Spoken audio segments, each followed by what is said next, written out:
Bismillahirrahmanirrahim. Baik, sekarang kita mulai membahas mudhof dan mudhof ilaih. Mudhof artinya yang disandarkan, kata yang disandarkan ke kata setelahnya. Mudhofun ilaihi adalah kata kedua yang menjadi sandaran. Syaratnya adalah dia harus sama-sama berupa ismun, yakni kata benda dan kata benda.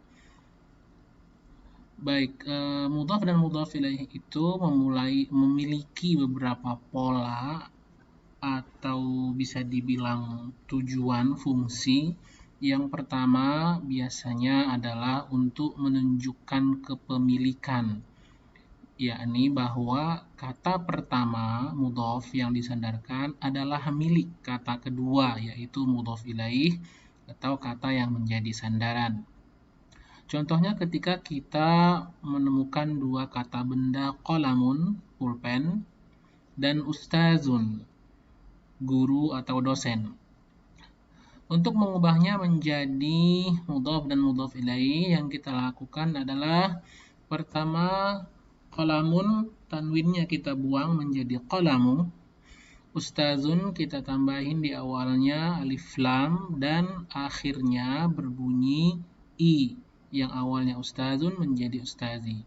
Maka qalamun tambah ustazun ketika menjadi mudhaf dan mudhaf ilaih menjadi qalamul ustazi. Kata qalamun disandarkan kepada al-ustazi. Dalam hal ini polanya adalah pola kepemilikan. Jadi qalamul ustazi adalah pulpen miliknya ustadz atau guru atau dosen. Qalamu jadi mudhaf, statusnya al-ustazi menjadi mudhafun ilaih.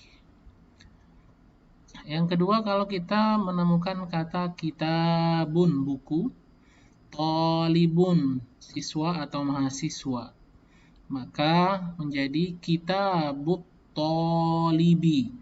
Kitabunya disandarkan ke at-talibi, berarti buku punya mahasiswa atau buku mahasiswa. Bukunya punya sang sisi mahasiswa. Kitabu menjadi mudhaf, at-talibi menjadi mudhafun ilaihi.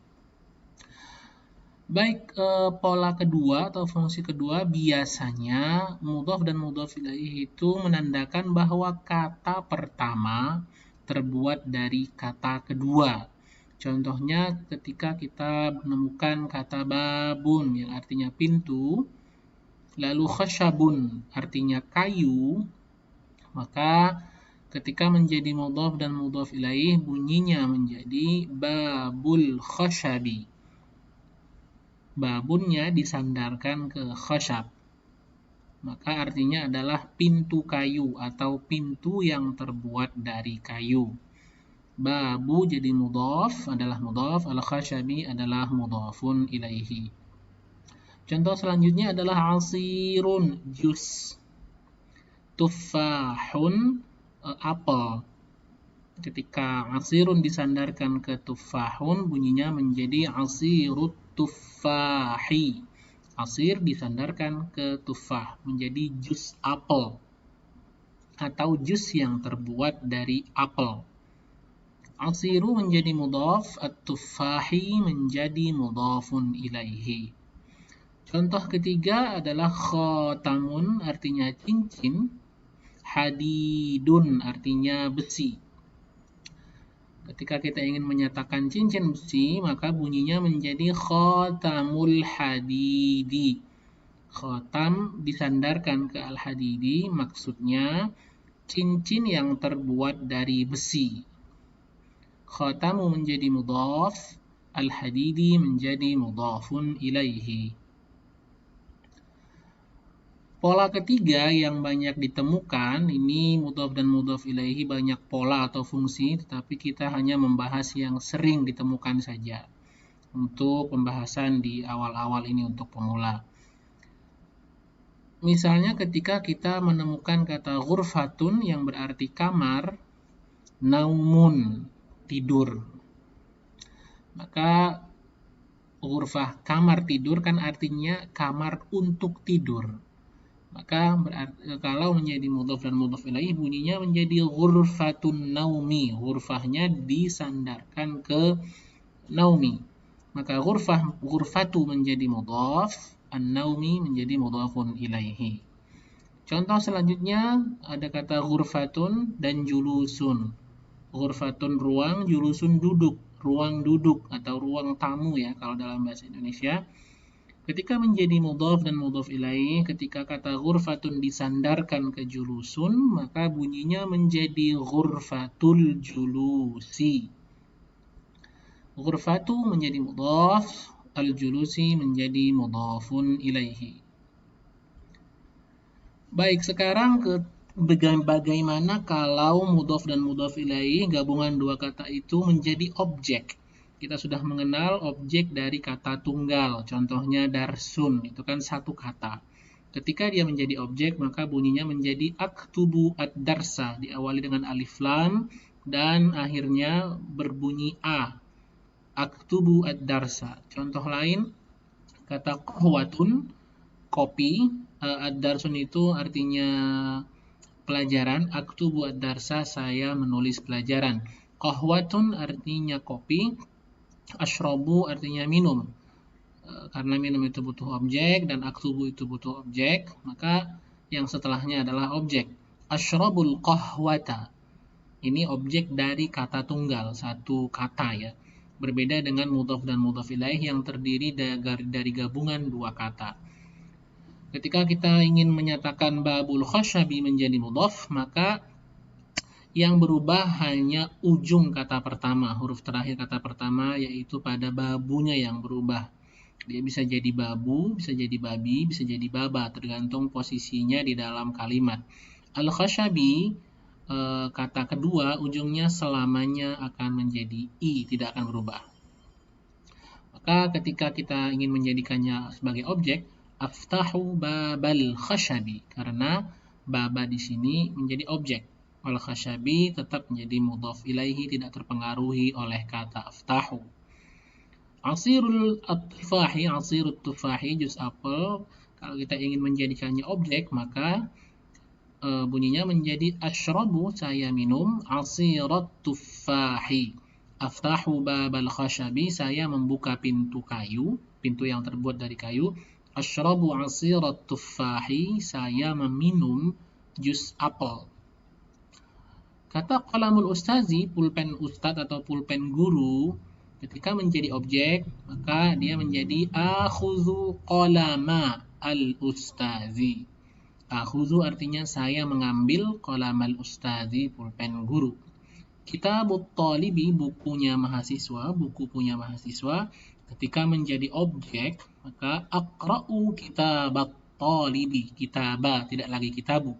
Karena dia jadi objek, sementara at-talibinya tetap bi karena tidak terpengaruhi oleh kata kerja aqra'u. Aqra'u kitabat talibi, saya membaca buku milik mahasiswa atau buku mahasiswa kalau dalam bahasa Indonesia yang simpel. Selanjutnya bagaimana kalau mudhaf dan mudhaf ilaihi didahului oleh partikel? Pada kata tunggal, contohnya as-sa'atu 'alal babi. 'Ala adalah partikel, setelahnya harus alif lam dan i ujungnya. 'Alal babi, jam itu berada di atas pintu. Contoh lain, al-qalamu fil haqibati. Pulpen itu fi di dalam al-haqibati, tas. Setelah partikel semuanya alif lam dan i. Itu kalau untuk kata tunggal. Bagaimana kalau yang datang setelah partikel min, ila, an, ala, fi itu adalah mudhaf dan mudhaf ilaih atau gabungan dua kata. Babul khasyabi ketika datang setelah partikel atau didahului oleh partikel, maka dia menjadi as-sa'atu ala babil khasyabi. Yang berubah adalah kata pertamanya saja, kata keduanya tetap bi karena tidak terpengaruhi oleh apapun kejadian sebelumnya. As-sa'atu ala babil khasyabi. Asirut tufahi ketika didahului oleh partikel, maka dia menjadi as-sukkaru fi asirit tufahi. As-sukkaru gula, fi asirit tufahi ada di dalam jus apel.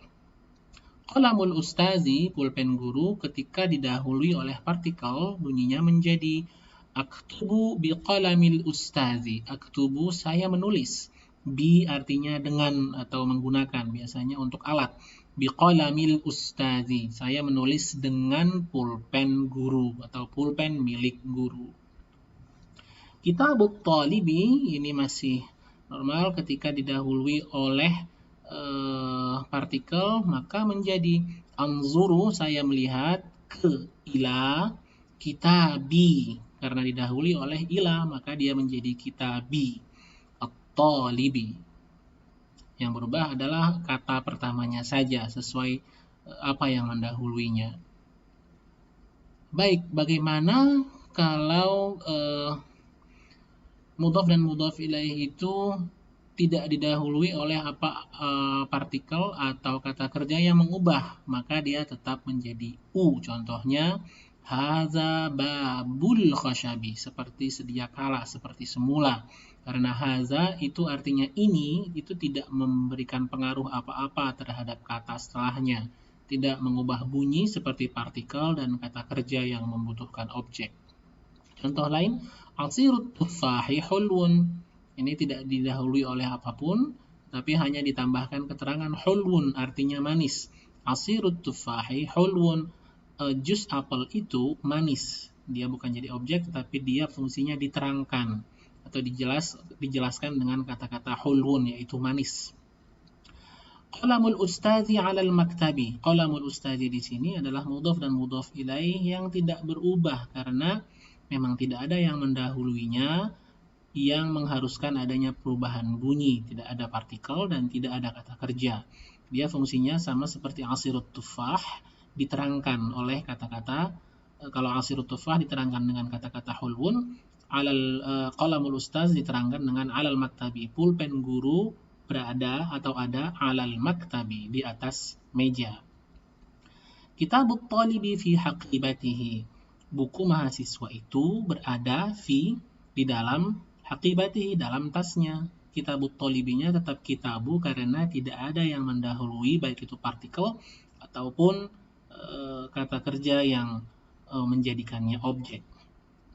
Huna ghurfatul julusi, di sini adalah ghurfatul julusi, kamar atau ruang duduk, ruang tamu.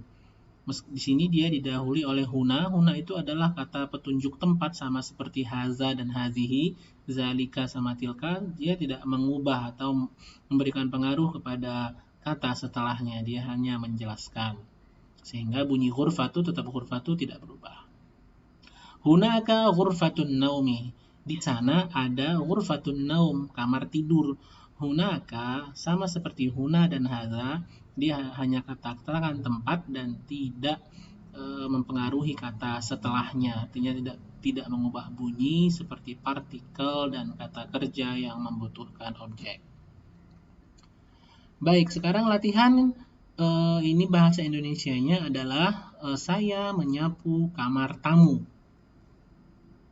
Kira-kira membacanya bagaimana? Kalau tanpa didahului oleh kata kerja, bacaannya ghurfatul julusi. Menyapu itu adalah kata kerja yang membutuhkan objek.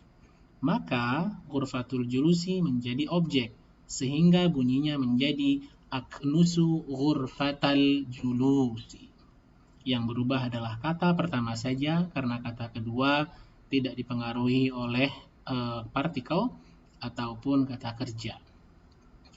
Selanjutnya, latihan kedua, saya membaca buku di ruang tamu. Bagaimana membacanya? Di sini ada satu objek, yaitu buku, karena dia dibaca.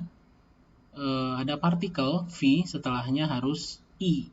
Kalau pada partikel tunggal, kata setelah fi harus langsung alif lam, tetapi karena ini katanya dua, yaitu mudhaf dan mudhaf ilaih, maka alif lamnya dipindahkan ke kata yang terakhir.